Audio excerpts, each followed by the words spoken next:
Hi, I'm Ben-Yaakov. This presentation is entitled A Primer to Film Capacitors, Characteristics and Power Electronics Application.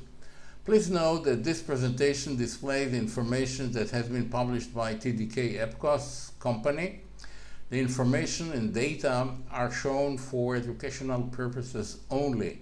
There is no endorsement and/or recommendation implied here, and I'm not affiliated with the TDK company. There are many other companies who make capacitors, and there's a lot of information from them. This is just one example.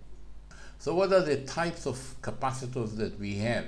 We have the electrolytic capacitor, we have the film capacitor, then we have the ceramic capacitor.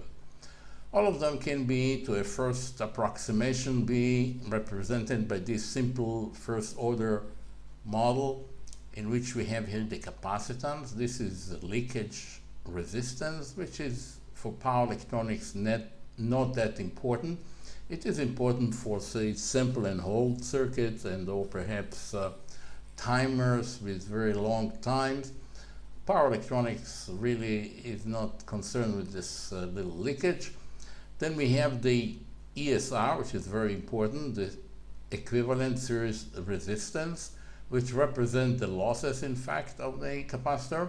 And then we have the ESL, which is the equivalent series inductor, which represent the inner connection and the inductance of the structure. Now, if we compare these three types of capacitors, then the electrolytic has a good capacitance to volume ratio. That is, you can get high capacitance in a small volume. It has a capacitance to cost ratio also, but it is up to 400 volt. Above that, the prices of capacitor are usually going up.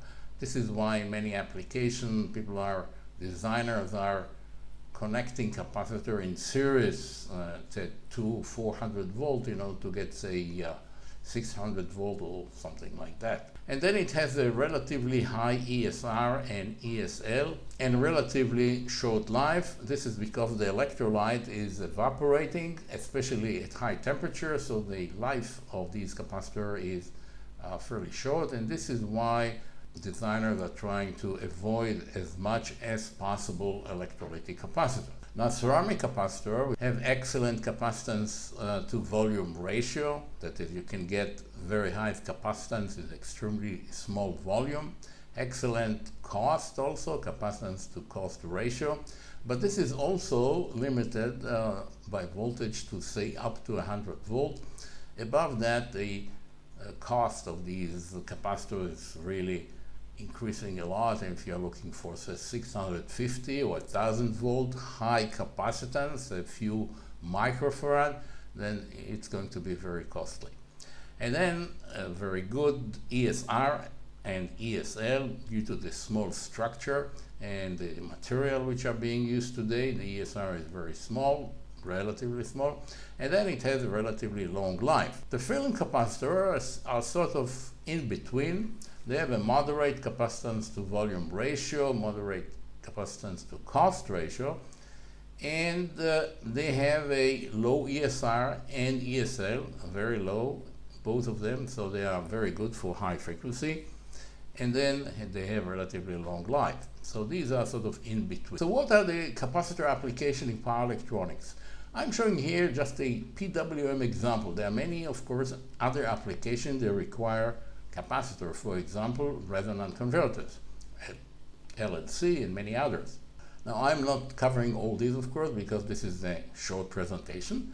So let's just talk about this case and understand the parameters that we are looking after. Here we have a half bridge, which could represent a synchronous buck or a half bridge of, say, a three-phase inverter. We have here an inductor, which could be a motor, and we consider it like a current source.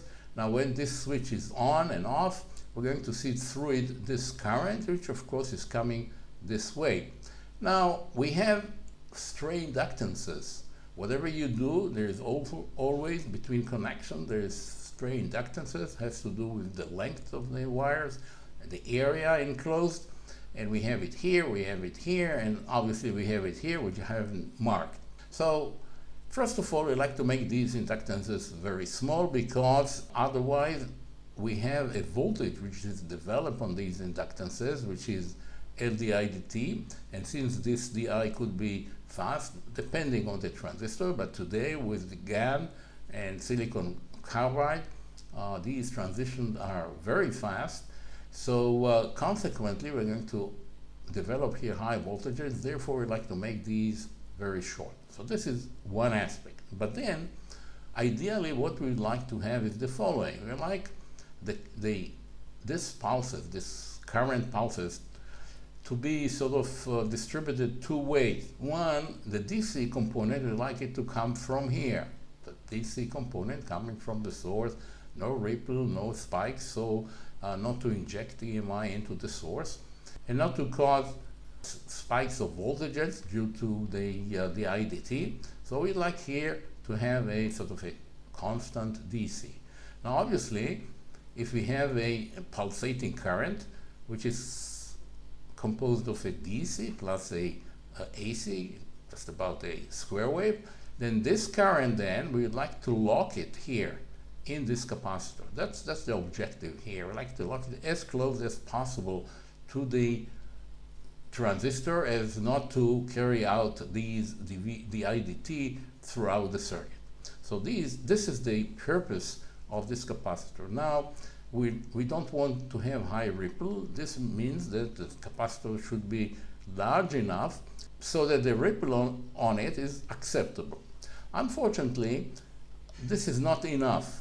In most applications, if you just select the capacitor for ripple, that is that the ripple will be acceptable, then it turns out that the capacitor, ESR of the capacitor, is just too high, and you have problem with heating up of the capacitor. That is, in many applications, the limiting factor is in fact the ESR and not the voltage ripple due to the capacitance. So what is the situation that we are facing, and how are we going to solve it in many cases? First of all, we have to realize that the ESR is a limiting factor, that you have to watch the ESR and make sure that the capacitor is being able to carry the current that you are going to have. One way to attack the problem is shown here, to have three defense borders here. One is a ceramic capacitor, which is used to lock the high frequency component right close to the transistor, those components with very high IDT. And then to have a film capacitor that will lock the higher frequency, but not the extremely high, but the intermediate frequency. And eventually to have a electrolytic, which is a bank capacitor, high capacitance for the low frequency component. So eventually what is left is almost a DC here. So here I'm showing it in a sort of an intuitive way what is happening with a structure like that. First defense is the ceramic. Doesn't have to be of very large capacitance. In fact, it's not good for it to be of very large capacitance, because a large capacitance will have a resonant frequency at a fairly low frequency, and consequently it will not be efficient or effective at high frequency. So you'll have also to watch the resonant frequency. I'm going to talk about it a little bit later, so we'll see more details of it. So this is the first defense here. And then we have the film capacitor, which is capturing the intermediate frequencies. Here it is. It's the value is in between these two. This is the lowest value, this is the intermediate. And here we have the bulk capacitor, so as to capture most of the AC current, so that the leftover, so to speak, here is almost DC. So this is the strategy that is very effective and can be used in order to handle the IDT and to reduce as much as possible the over voltage spikes. And here I'm showing just a suggestion for a layout that sort of embeds this concept. What we see here is the two transistors. This is the upper high side and low side, high side and low side. This is the output here. And then we have the high voltage coming here. This is the negative side of the high voltage, and this is the positive side. In between, we have these here. These are the capacitors. This is the ceramic. This is the film capacitor, and here are the electrolytic capacitor. Now this part here is also the low side of the high voltage, and the way that the current is flowing is from underneath and in a layer. That is, there are vias here which I'm not showing, and there are vias here which I'm not showing too. So the current is actually passing from this part here, and then it goes and passes here to get to here. The high voltage is coming in from this point and this point. This is the preferred configuration. There is a tendency in some cases to put this input here. This is not good, and I'm leaving it as a sort of a riddle to the viewers to figure out why it's better to put it here and not here. So what we have here now is sort of translating this into a layout which has a minimum leakage because of the short distance here, short distance here, and although this distance between here and here is larger, the inductance, the stray inductance, is a function of the area encircled by the wires. And here, since we have two layers here, this is this layer and the inner layer, which are close one to the other, and the area is small, then, and therefore the stray inductance is fairly small. So this is one suggestion. There are, of course, other ways to do that. So what are the capacitor, the film capacitor electrical limitation? This is the maximum permissible values. We have, first of all, the breakdown voltage. This is the voltage that if you go above it, there'll be corona inside the capacitor, which is going to harm the dielectric. There is a DC and AC values. The DC is a bit higher than the peak of the AC because the AC has a more tendency for breakdown, and so therefore you have two limits. So this is an absolute limit that you shouldn't pass. And then there is the maximum RMS current, and the RMS current is sort of causing heating, and heat dissipation is limited, of course, and you don't want the temperature to go too high. So this is a limit that you shouldn't pass. It's dependent on the ESR. The lower the ESR, the higher current you can have. And also there is another limitation, which I'll show later on, which is the terminal or the contact current. We'll talk about it a little bit later. And then there are limits in pulse application. First of all, there is a limit to the peak current that you deliver or you pass through the capacitor. Usually this is given as dV/dt. Why is that? Because dV/dt is, of course, related to the current, C dV/dt. So dV/dt is given, you know the capacitor, you can estimate the current. So this is the limit given because it's easier to measure the dV/dt rather than a sharp current that would result from a fast dV/dt. So this is the information that should be given in a datasheet.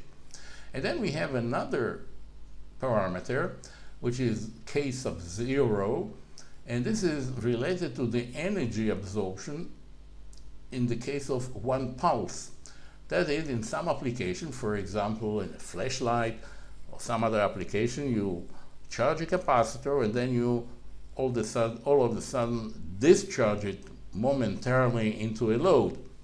And then there would be a long, could be a long rest time. So for the one pulse, the question is how much energy is dissipated in the ESR, in fact, and you have to make sure that this energy does not bring up the temperature to a dangerous level. Now, this parameter is given as the VDT square. Why is that? Because the amount of energy is dependent on the ESR, and then I squared dt is the total sort of power-related I square value.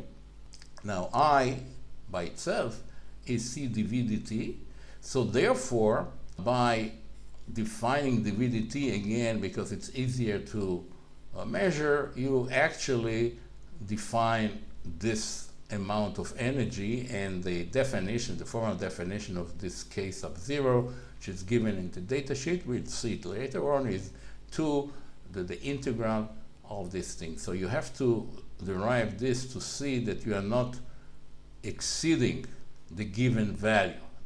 K sub 0 is the number that is given, and you have to actually evaluate your case by this to see that you are not exceeding it. Okay, now the ESR itself is given either as a number ESR, that many milliohms, or as a dissipation factor or Tangens delta. What is Tangens delta? If we have an ESR, if there is current, then obviously the voltage across the ESR is in phase, and the voltage on the capacitance part is of course shifted 90 degrees. And this is the delta, this is the ratio between the real and imaginary impedances. And because this is 1 over omega c or I over omega c, when you divide this by this, you get this expression, omega c times the ESR. So from that, you can get ESR. ESR is this dissipation factor which is given, and divided by 2 pi fc. Now, there is a misunderstanding here sometime, in that this f is the frequency at which the dissipation factor was measured. Many a times it's 1 kilohertz. It has nothing to do with the frequency of operation of the capacitor, the switching frequency, say. In fact, when you get ESR from this value, and you have to put the frequency at which the dissipation factor was measured, you get an ESR for that frequency, which may not be relevant to the frequency that you are interested. Sometimes the dissipation factor is given at a number of frequency. Dissipation factor is really confusing, and my suggestion is that whenever you can avoid it, just look at ESR and that's it. Now obviously ESR is a function of frequency, so you have to watch it, and not always this information is clearly available. Now what about the construction of the film capacitors? There are two types of way of building these capacitors. One is the stacked structure. These are plates, this is a cross-section, these are plates, like a comb, and there is a dielectric material between them. This is the film, and this structure is good because it is reducing the stray inductance. More popular, and the classical way, is to have strips of metal foil in between a dielectric material, and then you wind it so that you'll get something like this, but then you can shape it so it'll go into a square box. It's not necessarily has to be round.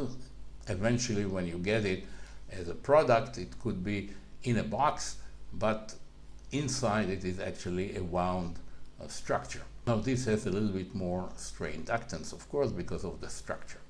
Now the electrodes could be metal foil, as I'm showing here. Could be a metallized plastic film, that is the dielectric material is deposited with metal, it's a vacuum type deposition, to get the electrode right smack on the plastic, on the material itself. It could be on one side, it could be on both sides, and it could be both metallized plus a foil. Now, why do we need that many? Because these will affect many parameters, like the volume per capacitance, like the ability to carry pulse current, and other parameters.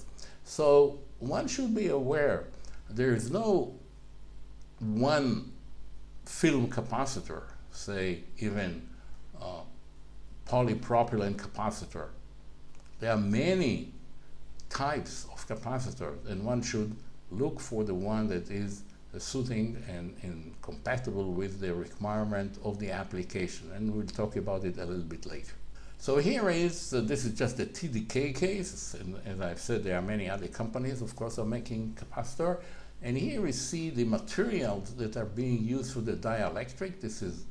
There are two groups, you might say, the polyethylene, and there is the polypropylene.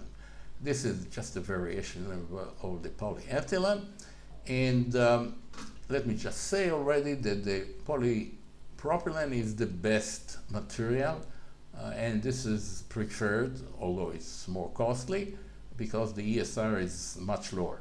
So the difference between the capacitor could be, first of all, the dielectric. Here we have the polyethylene, here and here, and this is the polypropylene, which, as I've said, is preferred. These are the designation in the catalog, and this is the metallized plastic film, and here is the metal foil and metallized plastic film. These are just the catalog number that the TDK is using, and some other companies, in fact, are using similar designations. Now here is one table from Datasheet that shows some of the parameters. I'm not going into all of them. There's the humidity and temperature coefficient, that is how much does it change. The deviation is really small. This is 250, 10 to the minus 6 per degree centigrade. So it's fairly small sensitivity to temperature, also drift in capacitance. And what is of great interest is, of course, the dielectric constant. In the polypropylene, it's 2.2. Here it's about 3, which means that these will be smaller for a given capacitance because the dielectric constant is larger. Now, an important parameter, as we already said, is the dissipation factor, which is in fact the ESR. And you see that there is a factor of 10 between these two, so that the polypropylene has a much lower ESR than the polyethylene capacitors. Now, there is a parameter here which is perhaps not very well known, dielectric absorption in percent, 0.05. What it is the following. If you have a capacitor which is charged and you leave it to rest and then you short it, and then you open the short, of course, as it turns out, the voltage is not 0, but there is a remnant. There is some voltage remaining. This is due to the hysteresis of the dielectric material, and so there is a leftover, and this is the magnitude of this leftover, 0.05% of the initial value. So one should be aware that when you short a capacitor, you end up then later on with the capacitor which is still charged a little bit. So let's go into a data sheet. This is just one example of this family here, and we see that already here it says a metallized polypropylene film capacitor. This is the designation, MKP. It's intended for snubber. In this case of snubber, we need capability of handling pulses, because the snubber is operated in like being exposed to current pulses, and it is a wound, and you see it's a rectangular box, so inside it's wound and put into the box. Now let's talk about the construction. Dielectric is polypropylene, wound, and well, its feature is high pulse strength and high contact reliability. You see that the contact here have a large area, so this helps to carry heavy current. Now, one of the first things that a designer will do will plunge into this type of a table. Here we see the maximum voltage DC, this for a given catalog number, okay? And the AC, the value of the capacitance, the 1.8 microfarad as a matter of fact, the dimension, and here it is, the RMS capability and the ESR of the device. This is 4.5 milliohm. which is determining this current. But that's not the end of the story. As we will see, this is one aspect of this limitation. So this is for various capacitors. Now there is another table here, and well, it has to do with temperature, and let's concentrate on this dissipation factor again. So related to the ESR, and we see here that they are giving a dissipation factor at 3 frequencies, which is nice. And say for this range of capacitance, it's 0.5 to 1 kilohertz and 0.8 at 10 kilohertz. It would look as if the ESR here is larger, which is not. Because to get the ESR, you have to divide, as you might remember, by omega c, and since omega here is higher, then in fact the ESR will be lower. Well, it's not 10 times lower, but it's much lower, maybe 8 times lower. Now there is information about the insulation resistance and other parameters which I am not going to dwell into at this point. Now, what about the pulse handling capability? Here we see the DVDT. So this is a family of capacitor, 850 DC and 450 RMS AC maximum voltage. You see DVDT is 400. Now the actual current, the peak current of course will be C times this DVDT, which is the maximum current for your capacitor. Once you multiply this by C, you'll get the maximum peak current of the capacitor, and this is the maximum DVDT allowed. And this is now K sub 0, this is the energy related, and this is the number which corresponds to the energy for 1 pulse, okay, 1 pulse condition. Now interesting is to note that the higher the voltage, the higher the capability to deal with pulses, the VDT and the K sub 0.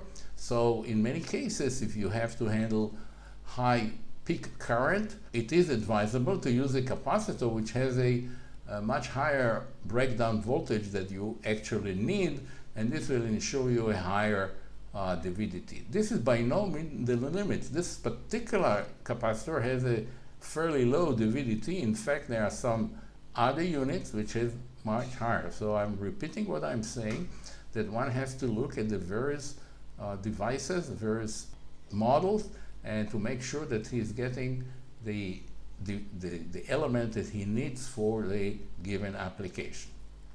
And here is the impedance as a function of frequency. This is a very popular graph for, say, ceramic capacitor. It's given here, not in all data sheets, but here it's given. What we see here is how the impedance is going down. The impedance is the impedance of the whole thing, and obviously we have here a point of resonance, and that's this point here. So this capacitor here, the 2200 nanofarad, 2.2 microfarad, has a resonance at this point. This is 500 kilohertz, about 600 kilohertz. And it's important to realize that the lower the capacitance, the higher the resonant frequency. Now, if you have a resonant frequency at this point, you can't use the capacitor here because it's not behaving as a capacitor. It's in fact a inductor. So what is really happening is that the larger the capacitor, the lower is the frequency, and you cannot use it to high frequency. So this goes back to what I've shown here earlier, that here you don't want to put, this is correct for all capacitor, for ceramic capacitors too. So this is why you don't want to put here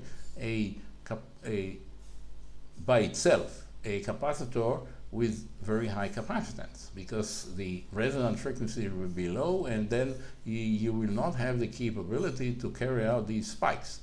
So going back now, we have the resonant, and this is how the impedance is behaving. This is the total impedance. They don't show here explicitly the ESR as a function of frequency. Some cases you'll find it in datasheet for film capacitor. It is usually given for the ceramic capacitors.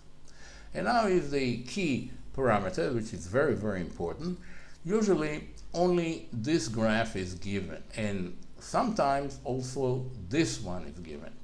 Well, what is this here? What we see here is the maximum voltage allowable as a function of frequency. We see a straight line. This is about the DC value of the breakdown, okay, 850 volt, and for AC it's 450 volt RMS, and this is about this value here. But then it starts to go down. It looks as if the capacitor is incapable of sustaining this voltage. For example, at 10 kilohertz, it looks that the capacitor cannot tolerate more than 100 volt. But the point is, this is correct, but the reason is not the 100 volt. The reason is the current that you develop here, because as you go higher and higher the frequency, and since the impedance is 1 over omega c, 1 over 2 pi fc, then as you go to a higher frequency, the current will build up. And since there is a limit to the current, there is a limit to the AC voltage at this frequency. So this is not really a problem of voltage breakdown, it's the problem of building up a current which is above the limit of the capacitor. This is seen here in this graph in a more clear way, and this is why I like this graph better. What it shows here is the following. You see here that at low frequency you are limited by the voltage here, and therefore you cannot develop a high current because there is a limit to the voltage and the frequency is low, and then it goes up, and then there are some breakpoints here. So let's see what are these breakpoints. We have 3 regions. This is this one, and this one. Now this region here, which corresponds to this region here, is limited by the maximum voltage. This is the maximum voltage, you cannot go over it. But as you go up the frequency for a given maximum voltage, the current will go higher and higher. That's not a limit, but this is what you'll get if you keep the voltage to the breakdown voltage. And then we have this part here, which is ESR dependent and temperature related. That is the heating out of the capacitor due to the current passing through the ESR.